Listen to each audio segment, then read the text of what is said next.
it's been fun. But he was fun to work with, and he was like wanted more and more and more because he was a guy that took.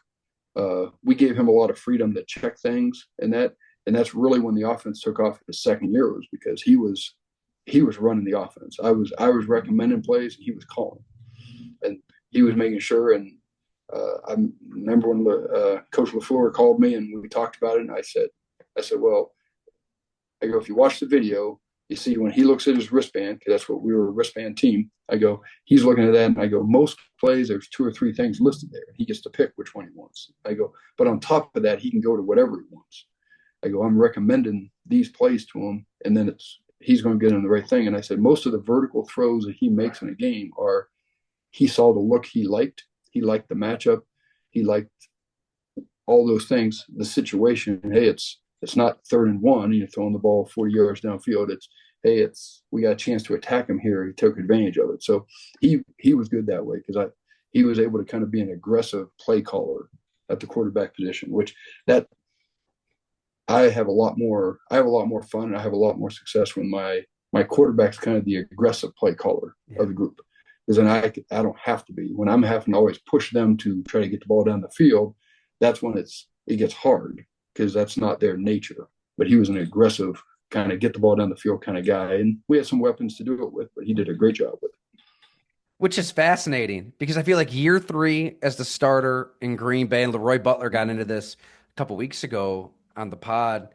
He's like, Matt LaFleur should just give him the keys, like let him run the offense more than. And I understand, right? Early on, it's like you're replacing Aaron Rodgers, and this is Matt LaFleur's chance to really put his fingerprints all over this offense. I can't imagine how liberating that was for LaFleur as a offensive guy his whole life as the play caller.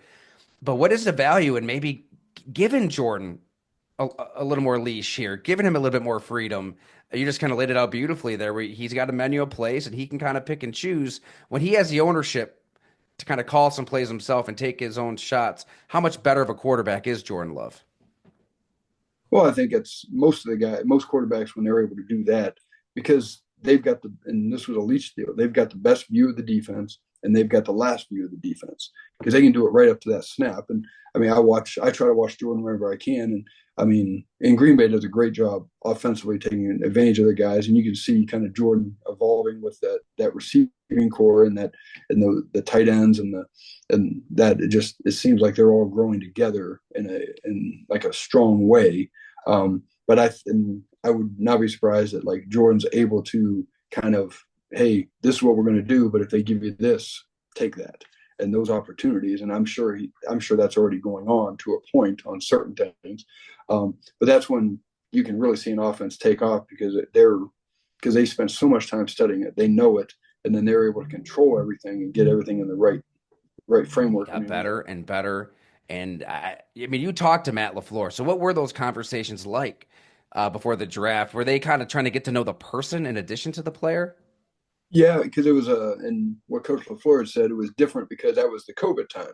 Because I was at Texas Tech at the time, so I was gone from Jordan for that whole season, but we just had there was a connection. One of the guys on the staff there I'd worked with at Missouri, Daryl Franklin, and that's so he got and I knew Coach LaFleur. We recruited watched Jacob Eason throw one day together up in Washington, in Seattle one day, and that's so I'd known him from recruiting for a while. So he called and said, "Hey, normally I go out and I sit down with the quarterback, so I get to know him and everything." He goes, "We just don't get to because of COVID." In that time, and I was like, "Okay." He goes, "What's he like?" So I think there were 3 times he called, and we talked for 45 minutes to an hour just about how he thinks, how he reacts to things, how he handles things in that way. Because and that's when I was like, okay, they have serious interest in him, and I know they have Aaron Rodgers, but they have serious interest that, I mean, the head coach is making, and he's a quarterback guy, but he's making a lot of effort to know what this could be if this is a guy we want to go on and all that. But no, it was about like, hey, how's he think? How's he handle things? How's he do things? And I mean, I remember I said, well, you see, when he checks a lot of his own plays, I go, I'm just recommending plays, and he's calling them. And he goes, and Coach LaFleur's joke was like, you think I do anything different with Aaron Rodgers? And I said, well, no. I go, and that's in a different aspect. But yeah, I mean that, which I always find that interesting because I coach a guy for at the most basically 4 years. I mean, if we redshirt him, that I spend 5 years with a guy. I can't imagine having a guy that's like 35 years old he's played 15, 18 years of high level football, and you're talking to him, and just all the experience I have and all the little things, the difference in coaching that guy. Then I'm always dealing with kids. I look at it, and I Right. mean, like coaching Jordan Love now, you're not. I mean, I still see him as a kid because I coached him then, but he's not. I mean, he's an adult. He's a man. I mean, this is his livelihood. This is his business. It's way different than when I first got him at Utah State, and he's just having fun and all that. Now it's a totally different aspect of that. But no, it's interesting the dynamic you have with the quarterback.